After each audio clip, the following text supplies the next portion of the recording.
আমরা একটা বিষয় একটু পরিষ্কার করতে চাই, সেটি হচ্ছে আমরা বিষয়ে আমরা আবার নতুন করে যাচাই বাছাই করার জন্য আজকে আমরা এই প্রতিযোগিতা করেছি।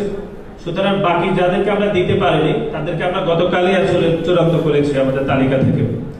বিষয়টি অনুধাবন করার জন্য বিনীত অনুরোধ করছি। করে নিয়েছেন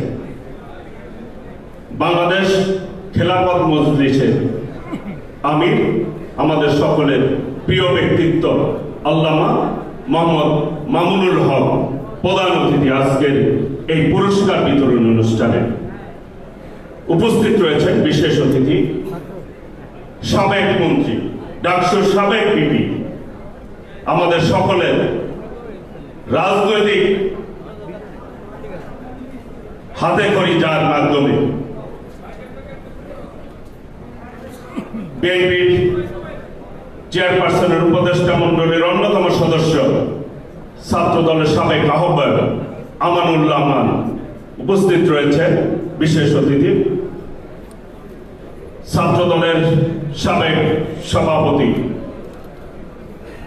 বিএনপির যুগ্ম মহাসচিব হাবিবুন নবী খান সোহেল উপস্থিত রয়েছেন। বিশেষ অতিথি ছাত্র দলের সাবেক সফল সভাপতি, সাবেক এমপি, বিএনপির অন্যতম যুগ্ম মহাসচিব শহীদুদ্দিন চৌধুরী আইনি উপস্থিত। ছাত্র দলের যিনি সার্বিকভাবে দেখভাল করেন দেশনায়ক তারেক রহমানের পক্ষ থেকে বিএনপির জাতীয় নির্বাহী কমিটির ছাত্র বিষয়ক সম্পাদক রকিবুল ইসলাম বকুল উপস্থিত। আজকের সঞ্চালক ছাত্র দলের সাধারণ সম্পাদক নাসির উদ্দিন নাসির সহ বিশ্ববিদ্যালয়ের ছাত্র দলের সভাপতি, সাধারণ সম্পাদক সহ এখানে অনেক শিক্ষা প্রতিষ্ঠানে অনেক আলেমগণ আছেন, বিচারক মন্ডলীর সদস্যবৃন্দ আছেন। সবাইকে আমি আমার ব্যক্তিগত পক্ষ থেকে, আমাদের দলের পক্ষ থেকে, বাংলাদেশ জাতীয়তাবাদী দলের পক্ষ থেকে জানাই সালাম এবং শুভেচ্ছা। আসসালামু আলাইকুম রহমতুল্লাহ। আল্লাহ রাব্বুল আলামিন এই মাসে এই কোরআন নাজিল করেছিলেন।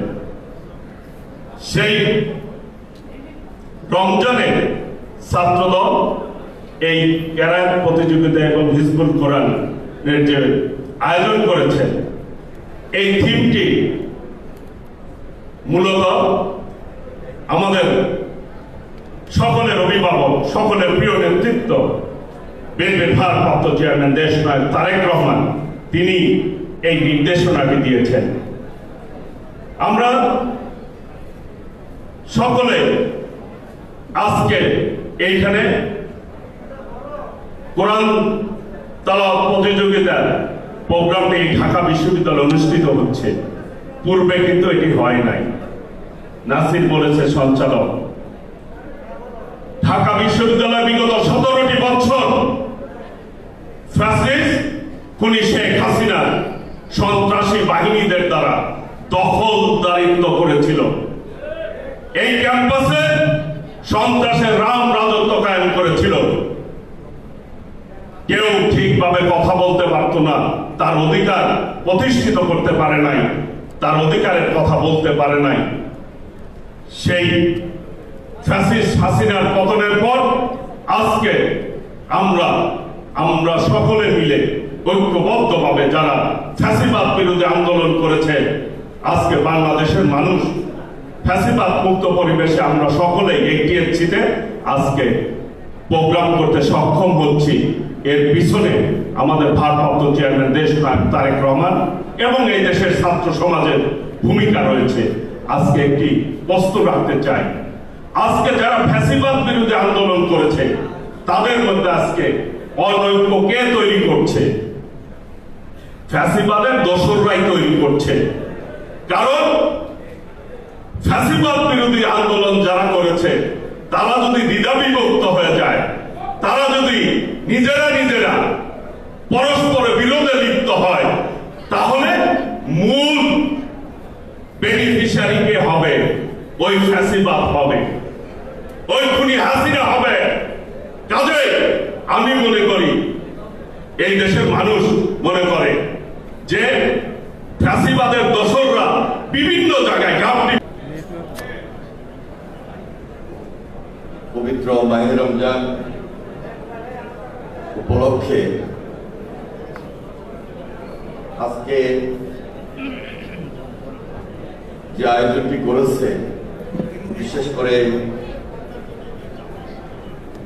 কোরআন প্রতিযোগিতা এবং হিফজুল কোরআন, এই প্রতিযোগিতার মধ্য দিয়ে এই প্রজন্মকে কিভাবে সম্পৃক্ত করা যায়, তাদের এই উদ্যোগটি ইতিমধ্যে আমি লক্ষ্য করেছি সোশ্যাল মিডিয়া এবং বাংলাদেশের ছাত্র রাজনীতির ভাবমূর্তিকে উজ্জ্বল করার ক্ষেত্রে একটা বিশেষ ভূমিকা অবতীর্ণ হয়েছে এবং এই বিশেষ ভূমিকার জন্য তাদের যে চিন্তা, তাদের যে ধারণা এবং ছাত্র রাজনীতির অঙ্গনে যে একটা গুণগত পরিবর্তন, সেই জন্য আমি জাতীয়তাবাদী ছাত্রদল কেন্দ্রীয় সংসদকে আন্তরিকভাবে মোবারকবাদ জানাই এবং অভিনন্দন জানাই। ছাত্রদলের সংগ্রামী সভাপতি রাকিব আহসান এবং ছাত্রদলের সাধারণ সম্পাদক নাসির উদ্দিন সহ উপস্থিত জাতীয়তাবাদী ছাত্রদলের কেন্দ্রীয় নেতৃবৃন্দ এবং ঢাকা বিশ্ববিদ্যালয়ের নেতৃবৃন্দ, আমি সবাইকে শুভেচ্ছা জানাই এবং ধন্যবাদ জানাই আজকের এই অনুষ্ঠানে আমাদেরকে দাওয়াত করেছেন। আমাদের পার্টির সংগ্রামী মহাসচিব, তিনি আজকে এই অনুষ্ঠানে আসার কথা ছিল, খুব বেশি অসুস্থতার কারণে তিনি উপস্থিত হতে পারেন নাই। আমাদের এই আলেম সমাজের একজন বিজ্ঞ এবং জ্ঞানী আলেম হিসাবে খ্যাত মামুনুল হক সাহেব, তার সঙ্গে জেলখানায় আমার বেশি সখ্যতা গড়ে উঠেছিল। বিশেষ করে আমরা যখন এই ফ্যাসিবাদের বিরুদ্ধে লড়াই সংগ্রামে অবতীর্ণ ছিলাম, আমরা যে জেলখানায় থাকতাম, ঢাকা কোর্টে যখন একত্রিত হতাম, একটা গারদের মধ্যে দীর্ঘক্ষণ আমাদেরকে অপেক্ষায় থাকতে হতো যে কখন হাজিরা হবে, অথবা হাজিরা শেষে আমাদেরকে আবার কেউ কেরানীগঞ্জে যাব, কেউ কাশিমপুর জেলখানায় যাব, যার যার মতো করে আমরা এইভাবে চলে যেতাম। ওই গারদখানায় মামুনুল হক সাহেব সহ আমরা যারা রাজনীতিক রাজবন্দীরা আমরা ছিলাম, একত্রে বসে সেখানে নামাজ পড়তাম, দুপুরে খাওয়া খেতাম, গল্প করতাম। আজকে তিনি আমাদের মাঝে উপস্থিত প্রধান অতিথি হিসাবে।